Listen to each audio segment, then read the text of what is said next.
السلام علیکم ورحمۃ اللہ وبرکاتہ۔ حضور پاک صلی اللہ علیہ وآلہ وسلم نے ارشاد فرمایا ہے، طلب و کسب الحلال فریضۃ بعد الفریضہ، حلال مال کمانا بھی فرض ہے دوسرے فرضوں کے بعد۔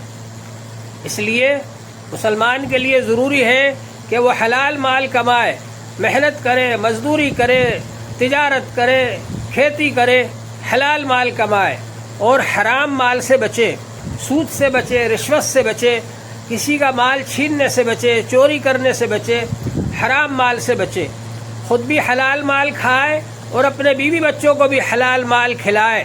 یہ اس پر ضروری ہے، اور کاہل نہ بنے، سست نہ بنے، اور یہ بھی ضروری ہے اس کے لیے کہ لوگوں سے بھیک مانگنے سے بچے اور سوال نہ کرے لوگوں سے، بلکہ خود اپنے قوت بازو سے محنت مزدوری کر کے، ملازمت کر کے، تجارت کر کے، کھیتی کر کے کما کر کھائے۔ اللہ تبارک و تعالی ہم سب کو اس کی توفیق عطا فرمائے۔ وآخر دعوانا الحمد للہ رب العالمین۔